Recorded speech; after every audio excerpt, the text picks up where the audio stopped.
Julian Casablancas, Albert Hammond Jr., Nick Valenci, Fab Moretti, and Nikolai Fritcher.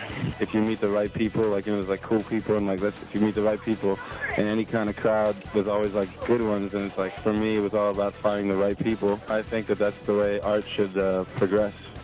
The genesis of the Strokes has been well documented, with the inevitable accusations that they are just a bunch of privileged middle-class boys who got lucky.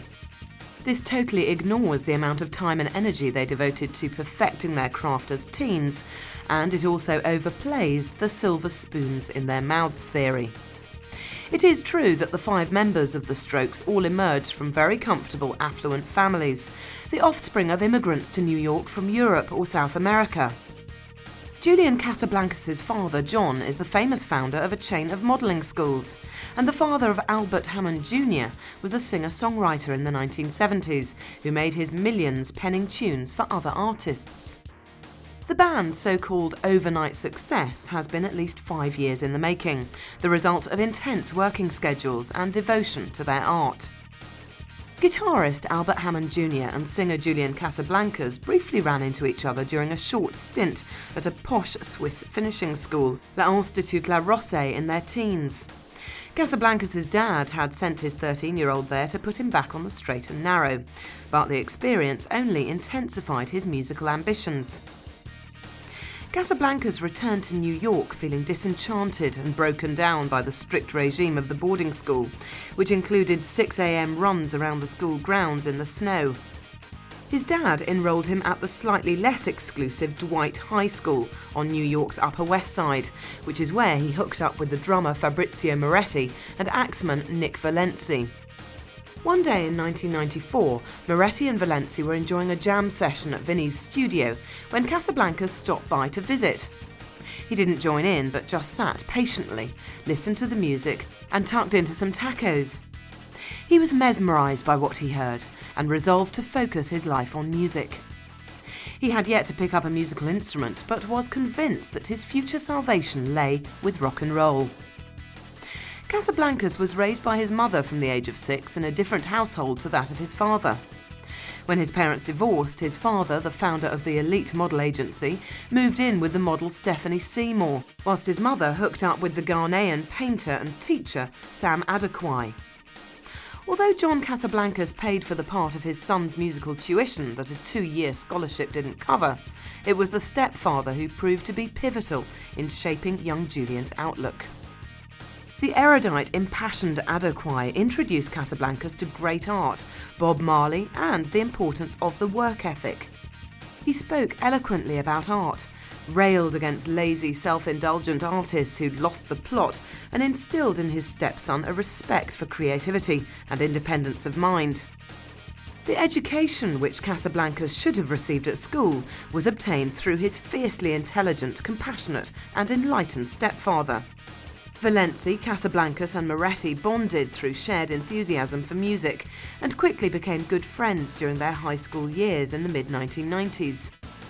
Being detached from their gangster rap listening classmates, they immersed themselves in the sounds of the then current groups like Nirvana and Pearl Jam, as well as the music passed down by parents. Everything from 70s punk and new wave to Bob Marley. This, coupled with a natural rebellious streak and independence of spirit, kept the trio apart from the in-crowd and cemented their friendship. High school proved to be an alienating experience, as the little band were totally isolated from their classmates. Eventually, Casablancas quit and enrolled at music college at Five Towns on Long Island, whilst Valenci called time on education before 11th grade. This left Moretti alone, isolated, unable to function at school without the support of his mates. The trio learned to play their instruments together, with Valenci devoting himself to the guitar that he first picked up at the age of 5, and Moretti mastering the drums by practicing in a soundproofed closet in his mother's apartment. He had been obsessed with rock and roll from an early age, initially thanks to the pristine record collection of his elder brother.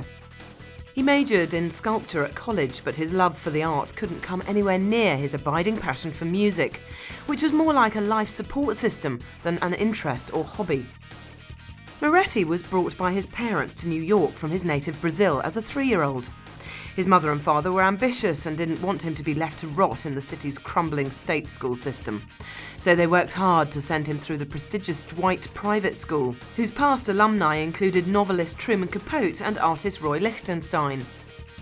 Casablancas was given a copy of a Velvet Underground CD for Christmas and fell in love with the band, who quickly attained the status of his favourite group alongside Nirvana and Pearl Jam. He emerged as a natural leader in the group and was already chronicling romantic disappointments and ruminating on life's mysteries with bravura and effortless pop hooks. He began writing songs even before he knew how to play guitar properly, and was developing a facility for soaking up the best influences from other artists and cementing them with his own idiosyncratic take on life and music. Eventually, the trio of friends were joined by bass wizard Nikolai Fraiture, a friend of Casablanca's from grammar school who he'd known since the age of 6. But there was one piece of the Strokes' jigsaw that needed to fall into place.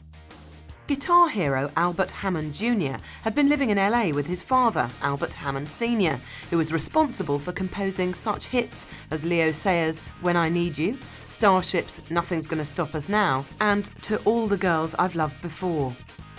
The nascent axe god hated music as a youngster, perhaps because his father was involved in it.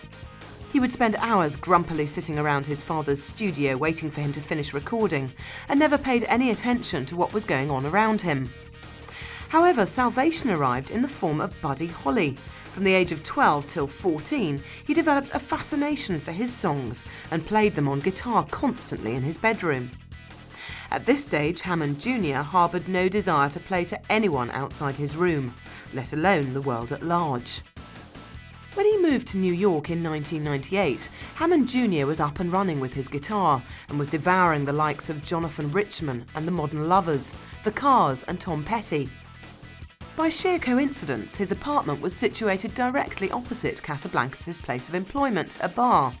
The two of them resumed their friendship, and Hammond Jr. was added to the group. Now it was time for them to take their first steps outside the bedrooms and into a brave new world of possibility. But first, Hammond Jr. made his mark on the fledgling band by imposing a dress code on everyone, teaching them style and the sense of mystique for which they were to become famous. The familiar look of pin-sharp shirts and ties, faded denim, canvas footwear and smart jackets was largely his creation. Assembled together at the Music Building in New York, the Strokes started their education playing live gigs in front of as few as 40 or 50 punters on downtown New York's notoriously grimy club circuit. Their first gig together was at the Spiral on Houston on the 14th of September 1999. They alternated gigs at venues such as the Lunar Lounge with countless all-day sessions, writing and knocking into shape material in a cramped, smelly rehearsal space in Midtown Manhattan. Unfortunately, the New York scene was a difficult nut to crack at the best of times. It had failed to rear a major breakout band in some 20 years, and the atmosphere was one of insularity, petty backstabbing and professional jealousy. The club scene, eroded by Rudy Giuliani's anti-drugs and underage drinking crusades, had long been struggling to thrive. The last great hope, D-Generation, capitulated after 2 albums in the mid-1990s, and the Spiral closed down. Moreover, the city's musical culture and bedrock was now based on hip-hop. Yet the band strove on to make the transition to higher-profile venues, such as the legendary CBGB's, Arlene's Grocery and the Mercury Lounge, as they knew this was where they could be noticed and signed.